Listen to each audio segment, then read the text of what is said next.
আসসালামু আলাইকুম everyone, I hope সবাই অনেক ভালো আছেন। আজকে নিয়ে আসলাম সম্পূর্ণ ভিন্ন রকমের একটি রেসিপি, তাও আবার চিকেন দিয়ে আচারি ফ্লেভারে চিলি চিকেন রেসিপিটা। তো চলুন দেখে নিই। এখানে আমি ক্যাপসিকাম 2 রকমের নিয়েছি, টমেটো কেটে নিয়েছি, পেঁয়াজ একটু বড় করে কেটে নিয়েছি আর কাঁচামরিচ। তো এখানে আমি রান্না করতে চলে আসলাম। এখানে হাঁড়িতে পেঁয়াজ কুচি দিয়ে দিয়েছি, আদা রসুন পেস্ট, আর দিয়ে দিলাম আস্ত গরম মশলার মধ্যে এখানে 5 ফোড়ন অ্যাড করেছি, দিয়েছি এলাচ কয়েক টুকরো এবং দারচিনি 2 টুকরো, তেজপাতা। এই তো গরম মশলার মধ্যে এগুলোই দিয়েছি।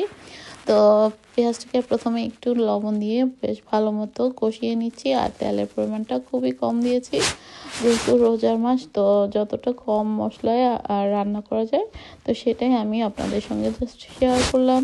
তো সেহরির জন্য যেহেতু রান্না করছি, আপনারা কিন্তু এটা এমনি টাইমেও খেতে পারবেন, মানে রোজা ছাড়াও এই রেসিপিটা ভাত দিয়ে বা পোলাও মাংস দিয়েও খেতে পারবেন। তো চলুন এখানে আমি গুঁড়া মশলাগুলো অ্যাড করে দিলাম। আমরা যা যা সচরাচর দিয়ে থাকি: হলুদ, মরিচ, ধনে গুঁড়ো, জিরা গুঁড়ো, কারি পাউডার, পাপরিকা গুঁড়ো, আর এই তো দিয়ে সামান্য একটু পানি দিয়ে মশলাটাকে বেশ কিছুক্ষণ কষিয়ে নিচ্ছি।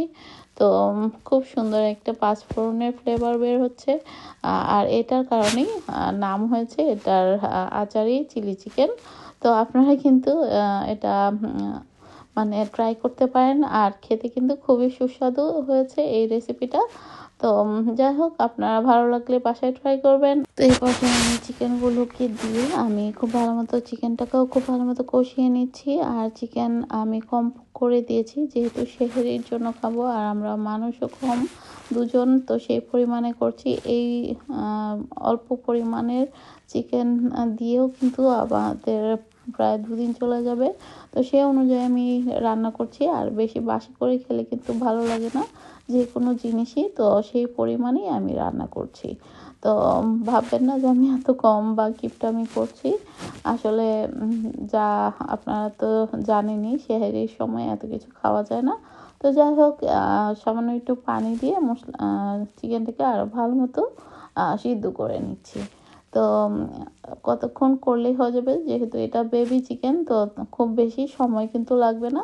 তো দেখতে থাকুন, আই হোপ ভালো লাগবে। খুব সুন্দর কালারফুল এই রেসিপিটা, দেখতেও যেমন সুন্দর, খেতেও খুবই অসাধারণ। তো আপনাদের রামাদান কিভাবে কাটছে বা কেমন যাচ্ছে অবশ্যই কমেন্টস করে জানাবেন। আমাদের তো মোটামুটি ভালোই, আলহামদুলিল্লাহ ভালোই কেটেছে। আজকে আমরা 18 রমজান শেষ করে ফেলেছি অলরেডি। তো নেক্সট আর হয়তো 12 বা 11টার মতো আছে। তো সবার জন্য সবাই দোয়া করবেন যেন সবাই সুস্থভাবে রমাদানগুলো পার করতে পারি।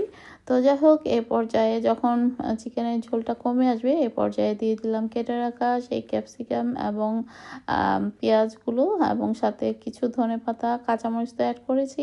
তো সমস্ত কিছু, লবণটা তো আর এখন চেক করতে পারলাম না, তো সেই অনুযায়ী মানে আইডিয়া করে দিয়ে দিলাম। আর সেহরির আগে যখন আবার গরম করে খাবো তখন লবণটা চেক করে নিলেই হয়ে যাবে।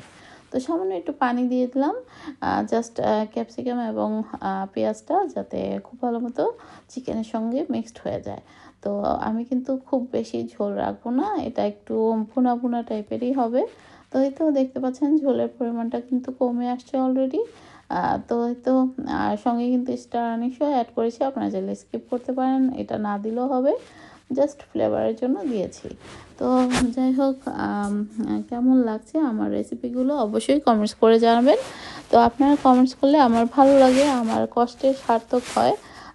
আমি চেষ্টা করি নতুন নতুন রেসিপিগুলো আপনাদের সঙ্গে শেয়ার করার, কারো যদি উপকারে আসে। একঘেয়েমি খাবারকে চেঞ্জ করার জন্যই আমার আজকের এই প্রচেষ্টা। তো যদি কারো একটুও ভালো লেগে থাকে তো আজ এ পর্যন্তই। আল্লাহ হাফেজ। Thank you for watching.